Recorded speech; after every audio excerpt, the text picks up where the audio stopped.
बेळगाव शहरातील कॅम्प परिसरात आज पालकमंत्री सतीश जारकिहोळी यांनी पत्रकार परिषद आयोजित केली होती.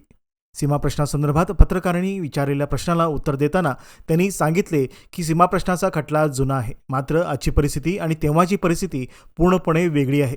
ते पुढे म्हणाले, ज्या ठिकाणी मी सध्या उभा आहे हे ठिकाण पूर्वी महाराष्ट्रात समाविष्ट होते.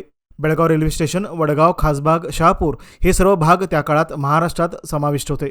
मात्र सध्या परिस्थिती बदलली असून उजगावसह हे सर्व भाग कर्नाटकात आहेत. पालकमंत्र्यांनी स्पष्ट केले की सीमा प्रश्नावर अंतिम निर्णय काय होतो हे सुप्रीम कोर्ट ठरवेल. आम्ही त्यांच्या आदेशांचे पालन करू. ಸರ್ ಇತ್ತೀಚೆಗೆ ಅಂತಕ್ಕಂಥ ಮಹಾರಾಷ್ಟ್ರ ಸಂಸದರು ಬೆಳಗಾವಿ ಡಿಸಿ ವಿರುದ್ಧ ಹಕ್ಕುಚ್ಯುತಿಯನ್ನು ಮಂಡನೆ ಮಾಡಿದ್ದಾರೆ ಸರ್. ಈ ವಿಚಾರದಲ್ಲಿ ಒಂದ್ ವೇಳೆ ಡಿಸಿ ವಿರುದ್ಧ ಹಕ್ಕುಚ್ಯುತಿ ಆದ್ರೆ ರಾಜ್ಯಕ್ಕೊಂದು ರೀತಿ ಕಪ್ಪು ಚುಕ್ಕೆ ಇಲ್ಲ, ಅದು ನೋಡ್ಬೇಕು. ಇನ್ನು ಅವ್ರು ಕೊಟ್ಟಿದ್ದಾರೆ ಅಷ್ಟೇ. ಅದು ಅವ್ರ ಕಮಿಟಿ ಮುಂದೆ ಹೋಗ್ಬೇಕು, ಚರ್ಚೆ ಆಗ್ಬೇಕು. ಅವ್ರು ವೈಲೇಟ್ ಮಾಡಿದಾರೆ ಕೂಡ ಬಹಳ ಮುಖ್ಯ.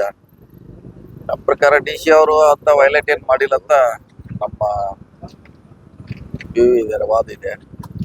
ಬರ್ಲಿ, ಅಲ್ಲಿದ್ದು ಏನೋ ಅವ್ರಿಂದ ಮುಂದೆ ಪ್ರೊಸೀಜರ್ ನೋಟಿಸ್ ಬಂದಾಗ ಅದ್ರ ಬಗ್ಗೆ ರಿಯಾಕ್ಟ್ ಮಾಡೋರು. ರಾಜ್ಯ ಸಂಸದರು ಧ್ವನಿ ಎತ್ತಬೇಕು ವಿಚಾರದಲ್ಲಿ.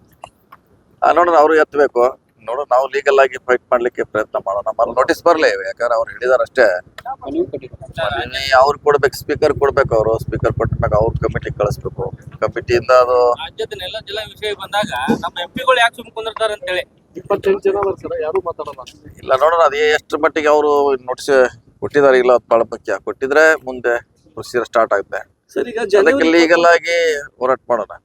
ಸರ್, ಜನವರಿ 21ಕ್ಕೆ ಗಡಿ ವಿವಾದ ಇದೆ, ಸುಪ್ರೀಂ ಕೋರ್ಟ್ ಹಿಯರಿಂಗ್ ಬರ್ತಾ ಇದೆ. ಅದನ್ನ ಬ್ಯಾಕ್ ಗ್ರೌಂಡ್ ಇಟ್ಕೊಂಡು ಅವ್ರು ಕೊಟ್ಟಿದ್ದಾರೆ, ಡಾಕ್ಯುಮೆಂಟ್ ಕ್ರಿಯೇಟ್ ಮಾಡೋ ಸಲುವಾಗಿ ಅನಿಸ್ತಾ ಇದೆ. ಇಲ್ಲ, ನೋಡಿ, ಆ ಡಾಕ್ಯುಮೆಂಟ್ಸ್ ಅದಕ್ಕೆ ಏನು ಸಂಬಂಧ ಇಲ್ಲ. ಅದು ಇಲ್ಲಿ ಹಳೆ ಕತೆ. ಅದು ಕೇಸ್ ಹಾಕಿದ್ದು ಹಳೇದು, ವಿಚಾರ ಕೂಡ ಹಳೇದು. ಇವತ್ತಿನ ಪರಿಸ್ಥಿತಿ ಬೇರೆ, ಅವತ್ತಿನ ಪರಿಸ್ಥಿತಿ ಬೇರೆ. ನಾವು ಇದ್ದಿದ್ದ ಜಾಗ ಕೂಡ ಇದು ಮಹಾರಾಷ್ಟ್ರ ಸೇರ್ಬೇಕು. ಬಹುಶಃ ಇದು ಹಂಗೆ ಮಾರ್ಕ್ ಇತ್ತು. ಅದು ರೈಲ್ವೆ ಸ್ಟೇಷನು, ವಡಗಾಂವ್ ಎಲ್ಲ, ಕಾಸ್ಬಾಗ್ ಎಲ್ಲ ಮಹಾರಾಷ್ಟ್ರದಲ್ಲಿ ಗುರುತಿಸಲ್ಪಟ್ಟಿತ್ತು. ಈಗ ಆ ಪರಿಸ್ಥಿತಿ ಇಲ್ಲ.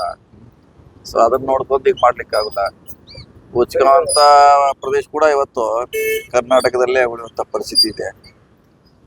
ಸೊ ಅದು ಹಳೆ 50 ವರ್ಷದಿಂದ ಮಾಡಿದ ಒಂದು ವರದಿ ಇವತ್ತಿಗೆ ಅದು ಪ್ರಶಸ್ತ ಆಗೋಲ್ಲ ಅಂತ ನಮ್ಮ ಭಾವನೆ.